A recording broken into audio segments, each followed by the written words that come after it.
San Francisco, un santo de ayer y de hoy. Un programa a cargo de Fray Juan Ignacio Mudo, de la Orden de los Frailes Menores. Conozcamos juntos a un hombre que al no poseer nada propio, poseyó por completo a Dios. San Francisco, un santo de ayer y de hoy. Comenzamos. Salto de gozo en el Señor, danzo de júbilo en Él, por su gran amor y su fidelidad, cantando y danzando voy. ¿Qué tal? Bienvenidos a su programa Francisco, un santo de ayer y de hoy. Gracias por recibirnos en sus hogares. Aquí estamos compartiendo con ustedes la espiritualidad franciscana, las noticias, todo esto que pues sucede en la vida de nuestra diócesis y también todo esto que nos puede ayudar a vivir mejor nuestra vida cristiana. Aprovecho este momento para enviar un saludo cariñoso, fraterno a todas las personas que nos acompañan, que nos están escuchando desde distintos puntos de la República, sobre todo siguiéndonos por internet. Y les recuerdo que si ustedes tienen alguna pregunta, alguna duda, alguna sugerencia, pueden siempre llamarnos aquí en cabina. Siempre tengo que ver el número porque no me lo sé de memoria. 608-3652. 608-3652. Y también recordarles, bueno, que si ustedes pueden apoyar esta obra, este proyecto de una radio católica para nuestra arquidiócesis de Tijuana, serán siempre bienvenidos. Todas sus aportaciones, todas sus ayudas, su oración y también su apoyo económico, todo esto nos va a ayudar y va a favorecer este servicio en nuestra diócesis. Y bueno, hoy quisiera comenzar directamente con el tema. De alguna manera es un poco la continuación de lo que veníamos viendo, tener el Espíritu del Señor y su santa operación en nuestra vida. Pero hoy de manera especial quiero, a partir de los escritos de San Francisco, compartir con ustedes algo sobre el Espíritu Santo y la espiritualidad y la fraternidad franciscana. Entonces, se trata simplemente de ver cómo el Espíritu Santo, según San Francisco lo fue viviendo, lo fue experimentando, lo sabemos todos, es un elemento esencial de nuestra vida cristiana. Gracias al Espíritu Santo hay iglesia. Gracias al Espíritu Santo, que es la promesa de Jesús, que se hace realidad por medio de su resurrección. O sea, es el Espíritu de Jesús resucitado en nuestras vidas, que impulsa a la iglesia, que nos impulsa a nosotros. Gracias a ello, a Él pues, está la presencia de carismas, dones, tareas, misiones, diferentes servicios dentro de la iglesia. Pero no sé si ustedes se han fijado en el credo, es una confesión de fe en las tres divinas personas: Padre, Creador del cielo, etc. Creo en Jesucristo, el Hijo único de Jesucristo el Señor. Y finalmente la tercera parte, el Espíritu Santo, que pareciera muy breve, dice Señor y dador de vida. En realidad, todo lo que viene después del Espíritu Santo, la Santa Iglesia Católica, el perdón de los pecados, la comunión de los santos, todo esto es el fruto del Espíritu Santo, los sacramentos, etc. Sabemos pues la misión del Espíritu Santo es llevar a su consumación, a su plenitud, la obra del Padre realizada por el Hijo. Entonces, toda vida cristiana, toda la iglesia, y Francisco era consciente también de manera especial de la fraternidad franciscana, que se congrega y vive y actúa por la moción, el movimiento, o sea, el impulso del Espíritu Santo. Y para entender bien lo que Francisco nos enseña en torno al papel, a la misión del Espíritu Santo dentro del carisma franciscano, pues es importante discernir, basándonos en sus escritos, lo que Francisco entiende por el espíritu de la carne, que ya lo hemos dicho, y el espíritu del Señor, con todas sus implicaciones. Espíritu de la carne, el espíritu del Señor. Estos dos espíritus que aparentemente se contraponen, en realidad se contraponen, el espíritu de la carne, el espíritu del Señor, y que Francisco en sus escritos retoma constantemente. Entonces, se supone que una fraternidad está constituida por hermanos espirituales. ¿Qué quiere decir esto? Hombres y mujeres, bueno, en el caso de los franciscanos, hombres, pero en el caso de las religiosas o de todo, en realidad todo grupo humano dentro de la iglesia. Pero bueno, aquí lo estamos dando desde el tinte franciscano, pero en realidad esto sucede en toda la vida de la iglesia, en todos los grupos, en todas las fraternidades. Entonces son hombres, está constituida por personas espirituales, es decir, que están situadas en el corazón de la Trinidad y de la iglesia. Se supone que nosotros los cristianos estamos llamados a ser estos hombres y mujeres espirituales, es decir, desde que conocemos a Cristo, desde que nos hemos hecho discípulos del Señor, nuestras intenciones, nuestras decisiones, todo lo que hacemos, todo lo que trabajamos, todo lo que proyectamos, tiene que partir no de lo que a nosotros nos parece adecuado o conveniente, o no de lo que dicen los medios de comunicación que es adecuado o conveniente, sino ante todo buscando siempre cuál es el proyecto de Dios, cuál es la voluntad de Dios. Por eso decimos, situados en el corazón de la Santísima Trinidad y de la Iglesia. Esto es un misterio profundo, es decir, nosotros por esto entramos a formar parte del grande misterio de la salvación y de la Iglesia.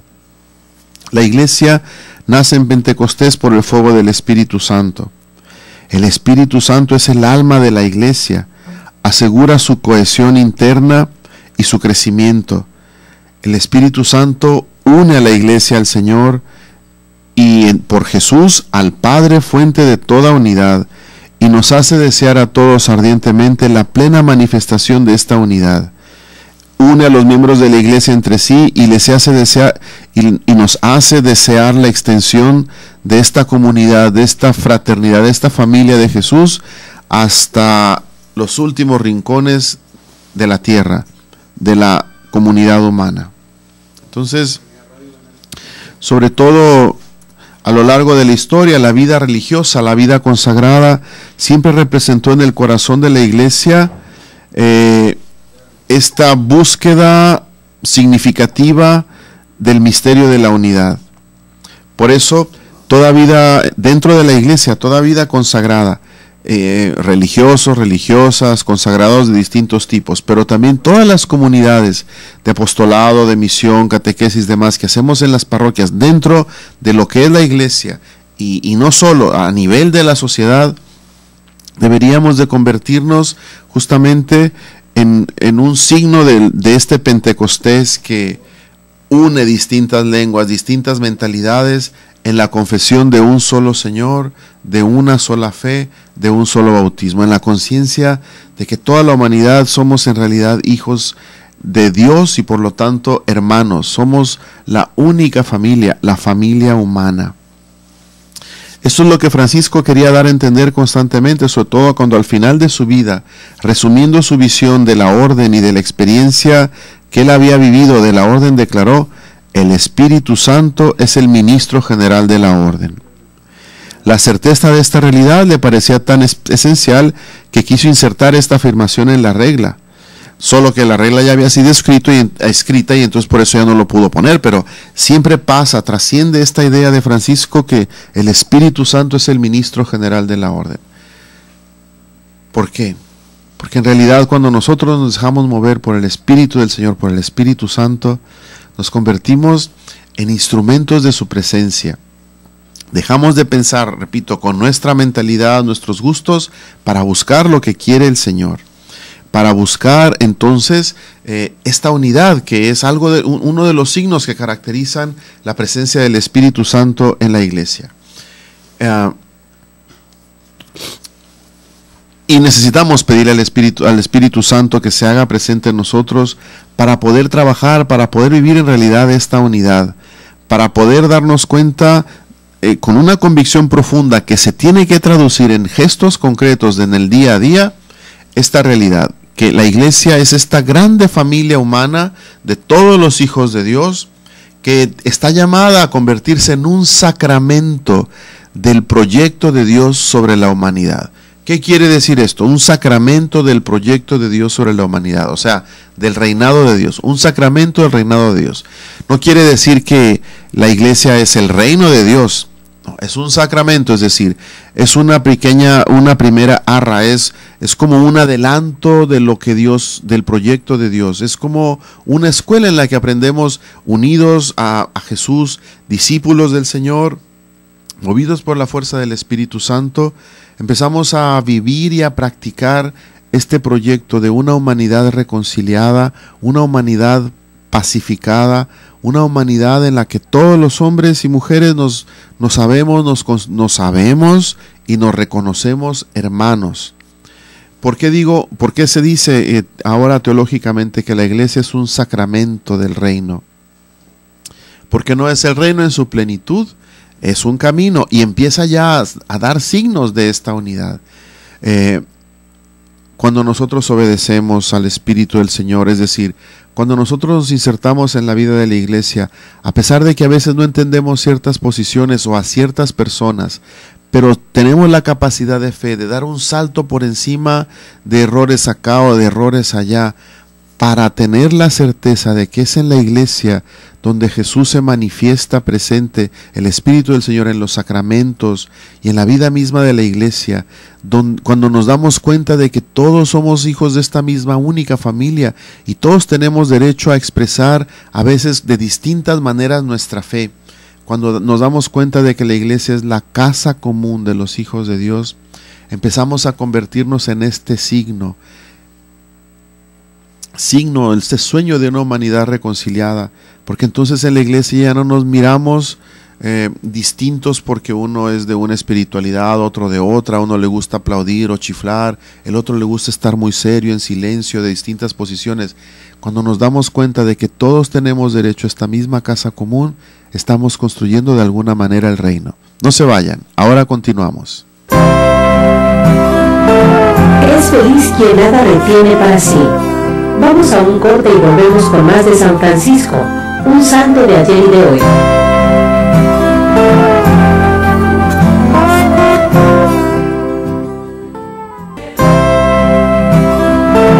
Ya estamos de regreso en San Francisco, un santo de ayer y de hoy, con Fray Juan Ignacio Muro Arechiga.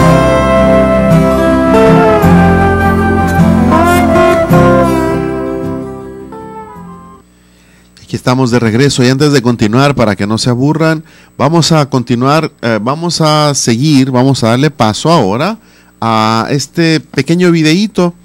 Justamente es el Espíritu Santo, la fuerza del Espíritu que nos va inspirando a salir de nosotros mismos, de nuestra manera de ver la vida, de nuestros propios criterios y visiones, para abrirnos al espacio, al mundo entero, con esta mirada gozosa, de fe, cariñosa, de ternura, que es la mirada del Padre, que quiere que todos los hombres se salven. Entonces, estamos pues en este tiempo, quisimos exponer este folleto que se llama Misit Vos in Universo Mundo. En español quiere decir el Señor los envía por todo el mundo. Y hemos expuesto algo de la vocación franciscana que está muy ligada a esta experiencia de ir por el mundo con esta actitud de pobres peregrinos, compartiendo con todos la experiencia, la vivencia, la propia fe en este Dios que salva, que libera y que tiene un proyecto gozoso y glorioso para la humanidad. Entonces, estábamos viendo el origen de estas misiones y todo lo demás. Y estamos dentro del proyecto Adyentes, o sea, misión entre personas que no conocen a Cristo. La semana pasada, el programa anterior, presentamos Tierra Santa y ahora presentaremos Marruecos y el proyecto África. Vamos a ver el video y repito, si tienen alguna duda, algún comentario, alguna sugerencia, no duden en contactarnos o llamarnos directamente a cabina.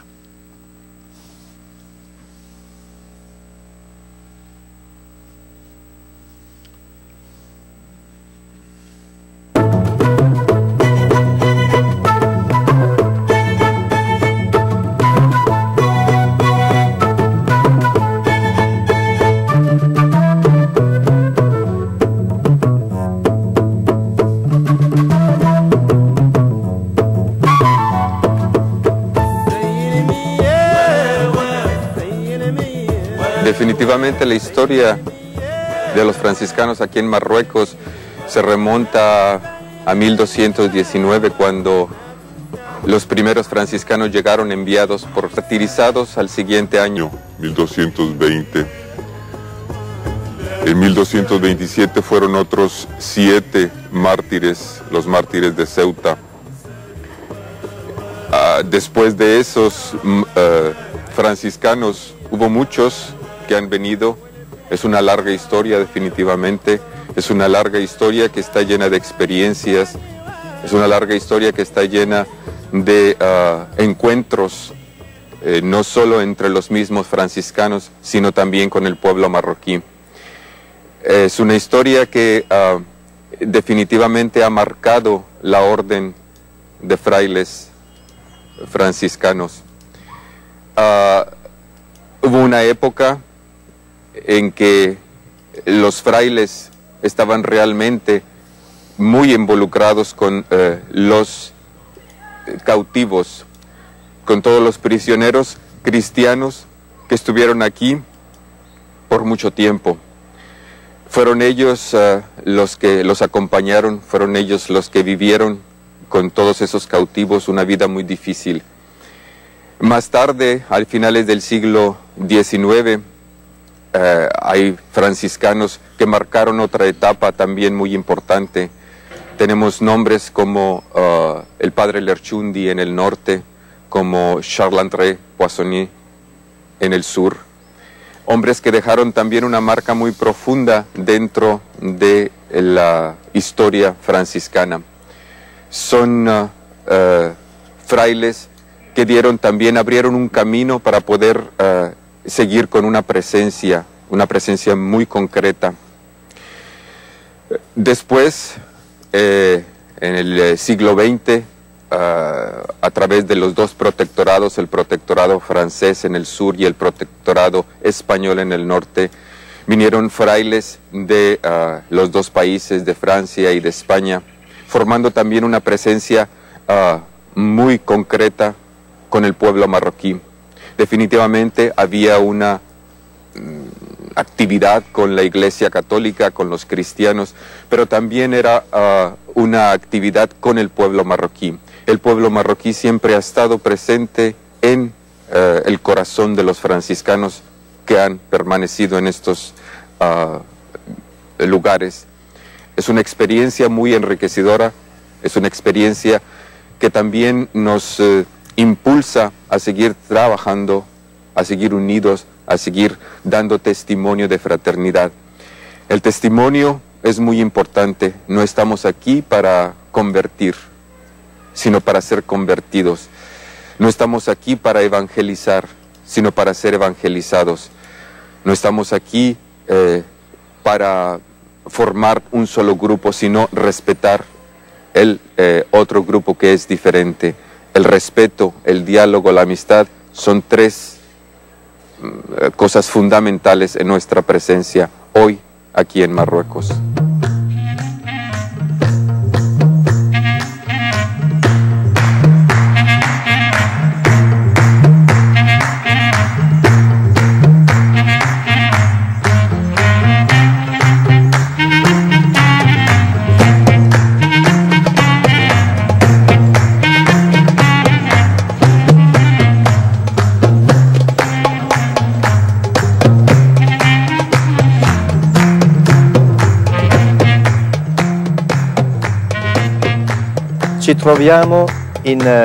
Nos encontramos en Marrakech, la ciudad al sur de Marruecos.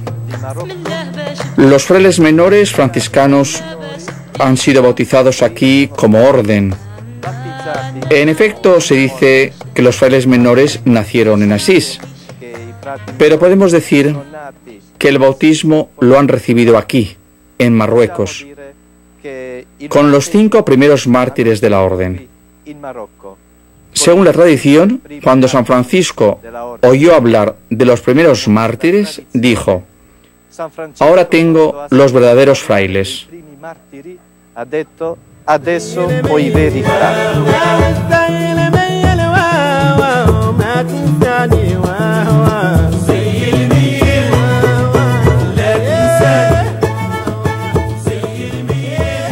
los proyectos más interesantes que tenemos un poco entre manos y que es un sueño para nuestra fraternidad y para nuestra presencia aquí en el norte de Marruecos, es la apertura, como decía, de un nuevo centro cultural en Tetuán, saliendo al paso de las necesidades de la gente para responder a esta necesidad urgente de trabajar contra el analfabetismo y de ofrecer también unas posibilidades de educación que capaciten a los jóvenes, la posibilidad de encontrar después un trabajo o acceder a una educación de un nivel un poco también superior.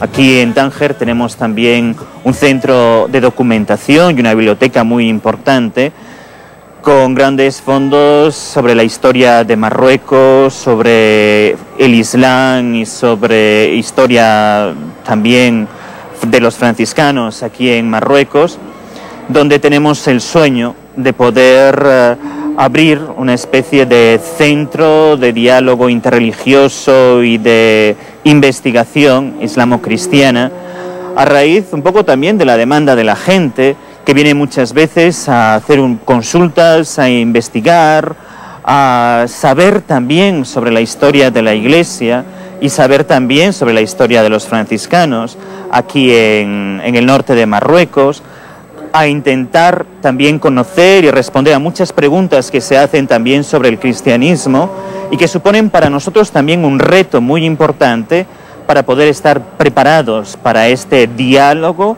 que se entabla de una manera natural, partiendo también de las preguntas de la gente y de las necesidades de la gente que viene hacia nosotros.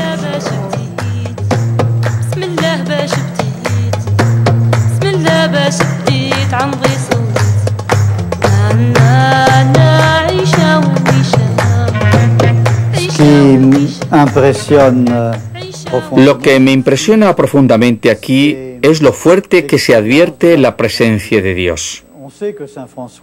Sabemos que San Francisco ha querido encontrar los frailes musulmanes y los ha encontrado,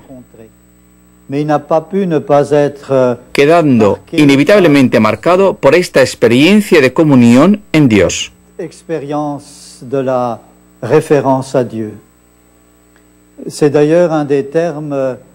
Por otra parte, en los versos del Corán, libro sagrado de los musulmanes, muchas veces nos recuerdan: sed la memoria de Dios. Con nuestra obra manifestamos la voluntad común a toda la Iglesia de ser una comunidad, viva expresión de la presencia de Jesús al servicio del país y no de ofrecer limosna a los cristianos en el extranjero. San Irineo dice: allí donde está el Espíritu está la Iglesia, pero también dice: allí donde está la Iglesia está el Espíritu. Pues bien, aquí la presencia y la acción del Espíritu se manifiesta en cada una de estas personas.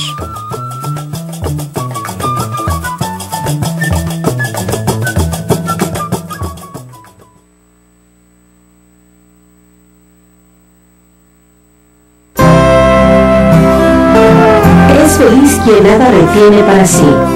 Vamos a un corte y volvemos con más de San Francisco, un santo de ayer y de hoy.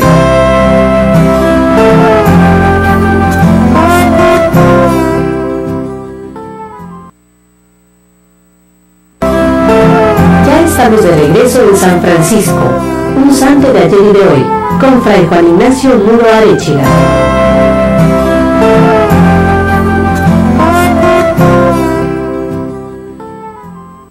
Estamos de regreso y sí, ya ven, el micrófono cambió de lado, no sé si me cambió la imagen o qué, no se crean. Es que ya llegó el deseado de las gentes, Fray Miguelón, le dejo para que lo saluden, venga. Buenas noches, llegué rayando porque venía encarrerado. Muchas noches, hoy nomás. Buenas noches y bienvenidos de nuevo, porque ya Padre Nacho ya les ha de haber hecho les ha de haber saludado, y bueno, yo les saludo de nuevo, bienvenidos. Ya estoy aquí con ustedes. Estos programas ahora van a ser un tanto así porque pues así se acomodó nuestro tiempo y ni modo. Me da mucho gusto compartir de nuevo con ustedes y saludar a los que día con día nos siguen a través de estas transmisiones de Radio Koinonia. Un saludo muy especial a todos, pero especialmente a una señora, la señora Sandra, que nos dijo que nos iba a escuchar. Ya le dije, el Padre Nacho sale por ahí el lunes a las 8. Yo también, pero el Padre Nacho ahí se avienta sus buenos. Y me dijo, ay, sí, ¿qué? Y ya le dije, 800 del AM, Koinonia Radio. Y dijo, los voy a sintonizar. Entonces, si nos está escuchando, un saludo muy afectuoso. Yo soy Fray Miguelón y acá está el Padre Ignacio Muro. Y bueno, no sé con qué, ¿dónde ibas o con qué continúo? Estábamos hablando del Espíritu Santo en la Fraternidad Franciscana y luego vimos este video, este segmento del video de los frailes, pues la misión en Marruecos, y ya escuchamos cómo era importante para Francisco, para los franciscanos esta misión. Se llega a decir que nacimos en Asís, pero en Marruecos nos bautizaron con sangre de los mártires. Ahí es donde la orden de veras empezó a adquirir su madurez, su fidelidad a Dios. Pero bueno, y bueno, tocaría tal vez comentar algo de esto, pero sobre todo ver algo de los santos. Bien, pues entonces tenemos algunos santos por aquí. El del día 1 de julio, que pues ya hace unos días que pasó, tuvimos ahí festejando o celebrando al beato Ignacio Falzón, que no es de falso, quién sabe dónde será ese apellido, ¿verdad? Falzón. O será Falzón, ¿verdad? Nació en Valletta. Falzoni es italiano. Pero aquí no tiene la I, Falzón. Nació en la Valletta, Malta, en 1813. Y murió allí mismo el 1 de julio de 1865. Pertenecía a una familia respetable y acomodada. Se doctoró en Derecho, pero nunca ejerció de abogado. Miembro de la Orden Franciscana Seglar, fue clérigo, pues recibió las órdenes menores, pero nunca se consideró digno de recibir la ordenación sacerdotal, muy a semejanza de nuestro Padre San Francisco. Y vivió una existencia silenciosa. Su vida de oración y de gran devoción a la Eucaristía y a la Virgen unió una intensa labor de catequista y humanitaria, dirigida particularmente a los numerosos militares y marineros ingleses, incluidos los protestantes y los no cristianos que entonces se encontraban en la isla de Malta. Además apoyó las vocaciones sacerdotales y ayudó a los necesitados. Él fue beatificado por Juan Pablo II en el año 2001. El día 4 de julio pasado estuvimos festejando a Santa Isabel de Portugal. Ella fue hija de Pedro III de Aragón y de Constanza de Sicilia. Nació hacia el 1270 en Zaragoza o en Barcelona, quizá no se ponen muy bien de acuerdo ahí los biógrafos. Era nieta de Jaime I del Conquistador y sobrina de Santa Isabel de Hungría, que le sirvió de modelo. Muy joven fue dada en matrimonio al rey de Portugal, don Dionís, del que tuvo 2 hijos. Fortalecida con la oración y la práctica de las obras de misericordia, soportó con paciencia y humildad las infidelidades de su esposo y las tribulaciones provenientes sobre todo de los enfrentamientos entre sus familiares. Al morir su marido, a quien atendió personalmente con todo cariño en su última enfermedad, nótese que le había sido infiel, distribuyó sus bienes entre los pobres. Ojalá y te mueras pronto. No se crea, no, era una santa. Y quiso retirarse a un convento de clarisas. No pudo hacerlo por los problemas familiares y tomó el hábito de la Orden Tercera de San Francisco. Entonces ya tenemos 2 franciscanos seglares, ¿verdad? Ella murió en Estremoz el 4 de julio de 1336, cuando viajaba tratando de establecer la paz entre su hijo y su nieto, reyes de Portugal y de Castilla respectivamente. Como se fijan, hay algunos santos, muchos de estos santos han tenido familiares santos. Y bueno, quizá a nosotros nos estén faltando muchos ejemplos de santos para poder seguir la vida de santidad. Ciertamente que la Iglesia nos presenta una playa de santos, y aquí nos enfocamos solamente en los santos franciscanos para darlos a conocer. Sin embargo, la Iglesia pues tiene bastantes. Ese mismo día, 4 de julio, tenemos a San Cecidio Giacomantonio. ¿Sabe cómo se dirá eso? A ver, padre, ven mi auxilio. Chesidio. Chesidio. Giacomo Antonio. Ve nomás. Giacomo Antonio sería Jaime Antonio. Jaime Antonio. Él es uno de los franciscanos martirizados por los Boxers en China en julio de 1900, a los que la familia franciscana recuerda el 8 de julio. Encabezados por San Gregorio Gracis, Chesidio nació en Fossa, L'Aquila, Italia, el año 1873. Ingresó de joven en la orden franciscana, se ordenó de sacerdote y en el Colegio Internacional de San Antonio de Roma se preparó para ir a misiones. Y pues lo enviaron a China y ahí lo destinaron al distrito de Hengchenfu, Hunan. Solo un año pudo desarrollar su labor de misionero. La persecución lo sorprendió en su misión el 4 de julio de 1900. La residencia principal de la misión donde él se encontraba fue invadida por los boxers y por la multitud. En medio del tumulto que se produjo, el padre Chesidio, temiendo por las sagradas formas, que las sagradas formas fueran profanadas, corrió a la capilla a consumir el Santísimo Sacramento. Los exaltados perseguidores desahogaron contra él su furia hiriéndolo con palos y lanzas. Semivivo, o sea, todavía no había muerto, lo envolvieron en una manta empapada de petróleo y le prendieron fuego. Él tenía solamente 26 años de edad. Ahí tenemos el ejemplo de San Chesidio Giacomo Antonio. El día 7 de julio, ya, o sea, mañana, mañana, tenemos a el Santos Antonino Fantosati y José María Gambaro. Son dos de los franciscanos martirizados también por los boxers allá en ese mismo año de 1900, a los que la familia franciscana recuerda el 8 de julio. Y ya ven, pues entonces ya narré un poco cómo se desarrolló todo esto. Pues entonces él, este misionero fue de grandes iniciativas, ejerció diversos cargos y ministerios. En 1892 fue nombrado vicario apostólico del Hunan meridional. Estaba de visita pastoral con el padre Gambaro lejos de su residencia cuando instituyó la inminencia de la explosión revolucionaria. Regresó a su sede en Hengchenfu y el 7 de julio de 1900 llegaron a la ciudad los boxers, que lo asediaron y arrojaron sobre los misioneros una gran granizada de piedras y objetos contundentes. Los cadáveres de los dos misioneros fueron arrojados al río, luego recogidos y quemados y sus cenizas dispersadas a fin de que no se honrara su sepultura. José nació en Galeate, Novara, o sea, estamos hablando de Antonio y ahora de José. Nació en Galeate, Novara, Italia, el año 1869, vistió el hábito franciscano en 1886 y ordenado de sacerdote lo enviaron a China, donde llegó en 1896. Fue destinado al Hunan meridional, del que era vicario apostólico Monseñor Fantosati, o sea, el primer santo que narramos.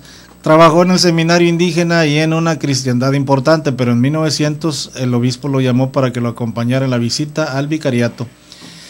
En este ministerio estaban cuando les llegaron las primeras noticias de la persecución contra los cristianos. Regresaron a la sede del vicariato y ahí ambos compartieron el mismo calvario que acabamos de narrar un poquito más arriba, que les aventaron objetos, ¿verdad?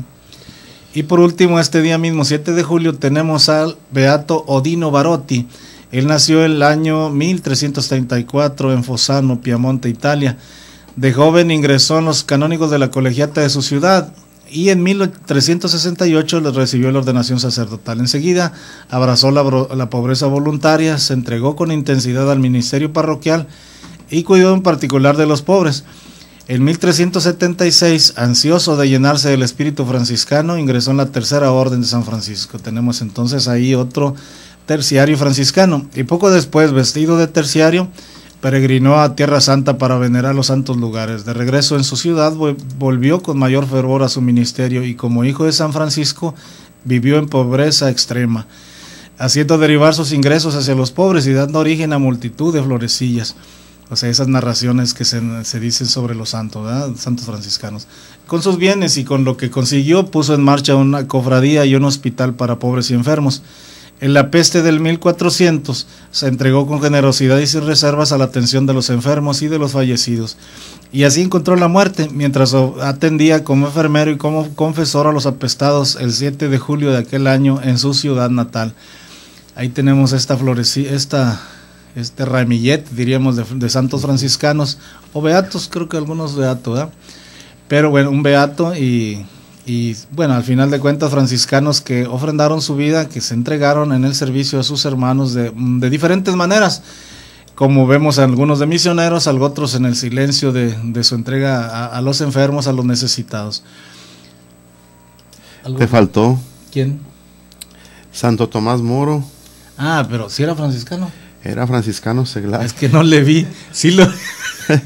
Bueno, es que yo nomás vi Tomás Moro, que sabe qué, y dije, no, era franciscano. Yo les platico. A ver. Es que la verdad es que unen en la iglesia, unen su memoria a la de Juan Fisher, pero Fisher nació en Londres en 1478, estudió en Oxford y Londres, laico, padre de 4 hijos, amigo de los franciscanos y al parecer miembro de la Tercera Orden Franciscana.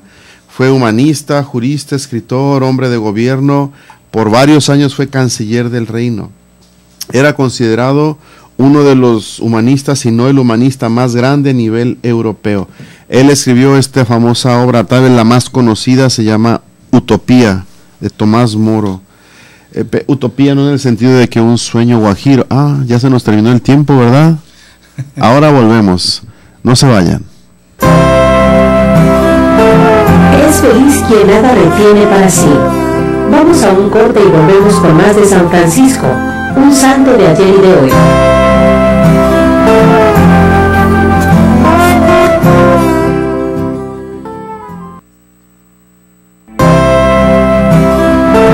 Ya estamos de regreso en San Francisco, un santo de ayer y de hoy, con Fray Juan Ignacio Muro Arechiga.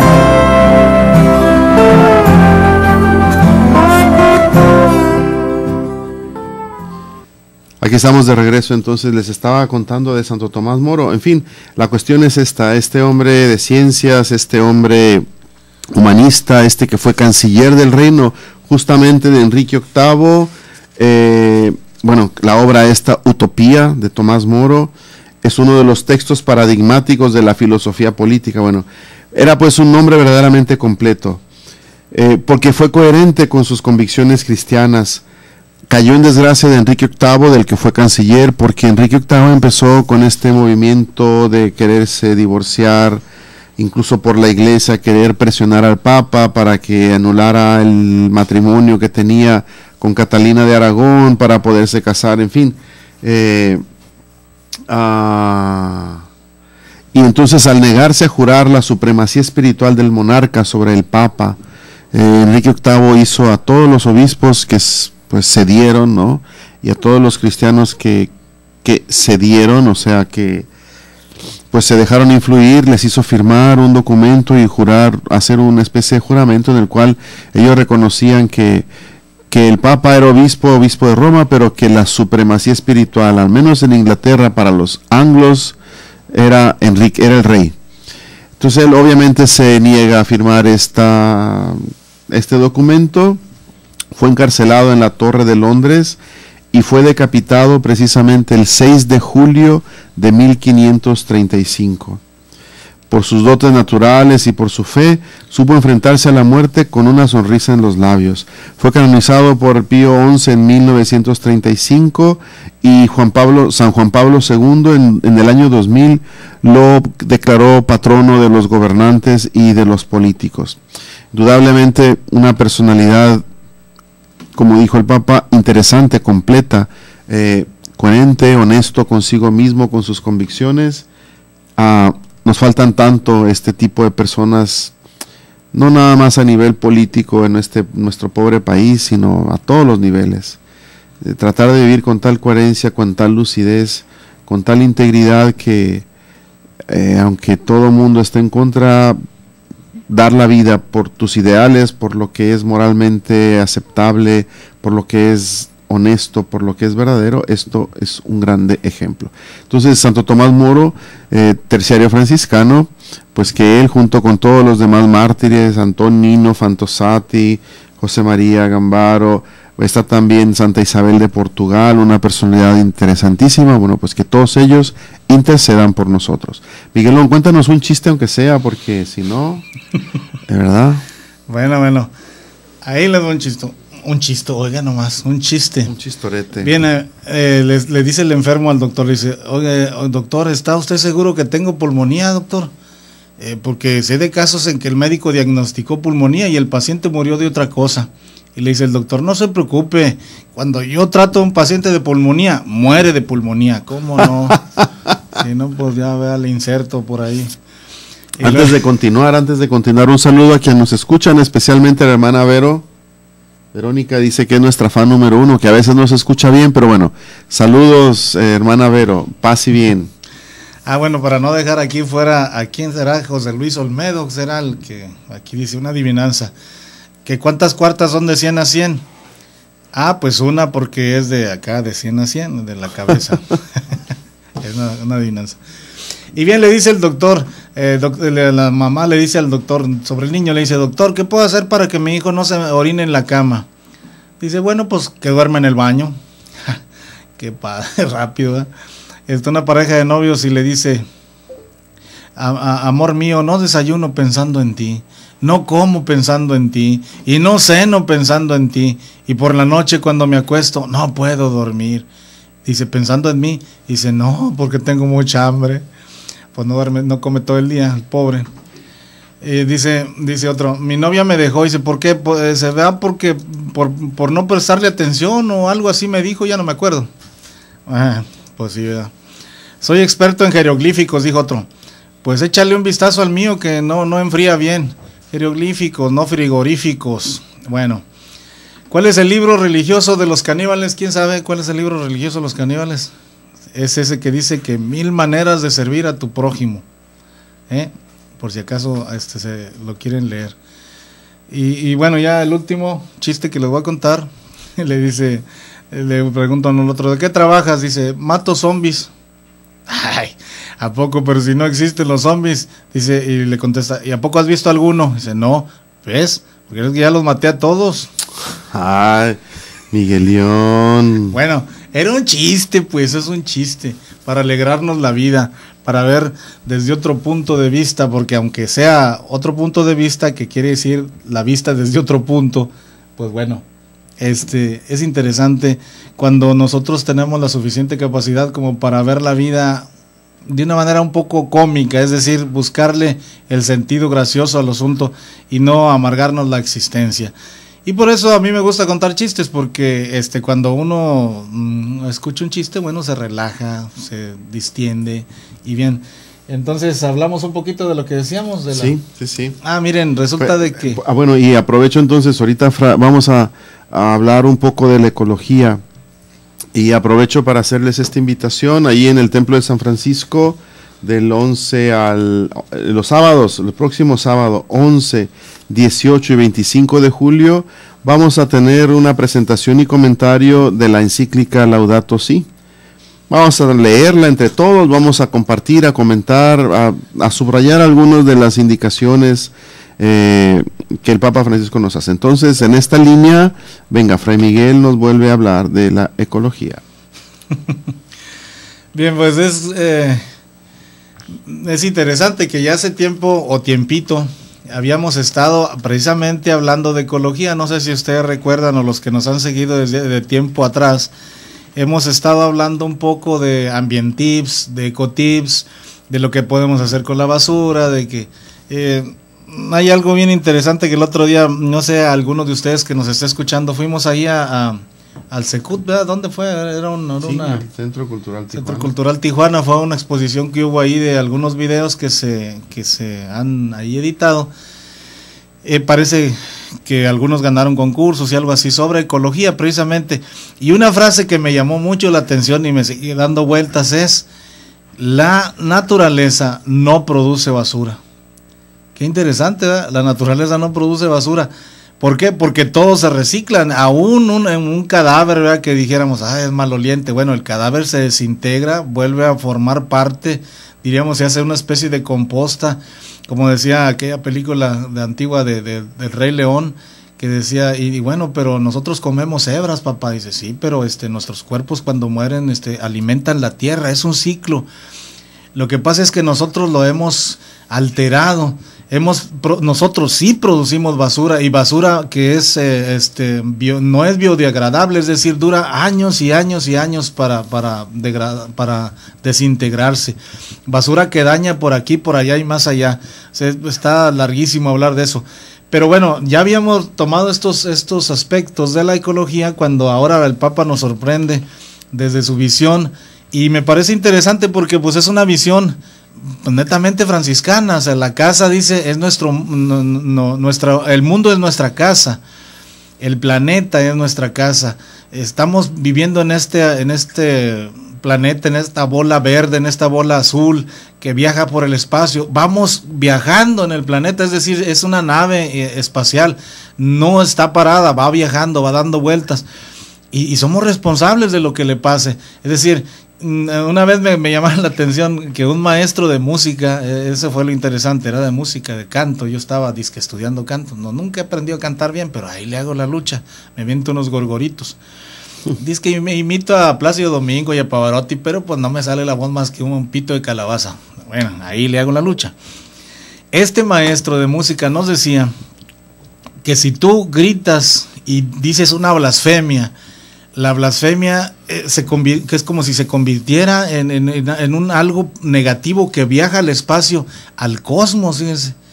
Dije, ¿cómo, de dónde sacas esa visión? Yo nunca le cuestioné nada, yo me quedaba pensando. Pero fíjense que sí, lo que nosotros hacemos es decir, a las plantas, a los animales, a las cosas, a las personas, las degradamos, las humillamos, las rebajamos, las desgastamos, las tiramos, las usamos, y todo eso negativo que hacemos, nos lo hacemos a nosotros mismos. Es como decía una canción, si escupes al cielo te va a caer en la cara. O sea, si avientas la daga al cielo te va a matar a ti. Por eso a veces cuando yo he escuchado eso de que alguien dijo, es que la blasfemia prácticamente ni existe, en cuanto que a Dios no le podemos hacer nada, nos lo hacemos a nosotros mismos. Dios ve y en su infinita misericordia tiene compasión de nosotros que nos estamos dañando tan seriamente. Y ahorita vean ustedes, ni modo de que digamos, ya ahorita ya no es no es ya ni o sea, las pruebas ahí están. Y ya no podemos ocultarlo por más que queramos. Ahí están las pruebas, ya la naturaleza nos está cobrando la factura. Con alteraciones por todos lados, es decir, cambios de temperatura repentinos, elevación de la temperatura a nivel mundial, el desgaste de la tectónica de placas que hace que choquen las placas y se produzcan terremotos, y una bola de cosas, falta de agua, aire cada vez menos rico, una infinidad de cosas que entonces nosotros somos responsables. El Papa toma todo esto que nosotros vamos a estar viendo, reflexionando en el último segmento de nuestro programa, tomando en cuenta todos estos elementos que nos presenta el Papa en la encíclica ¿cómo? Laudato Si, que la toma pues de nuestro Padre San Francisco, del Cántico de las Criaturas. Pues muchas gracias por habernos acompañado, nos vemos en la próxima emisión. Paz y bien a todos. Esto fue todo en el programa San Francisco, un santo de ayer y de hoy. Esperamos contar contigo en el siguiente programa.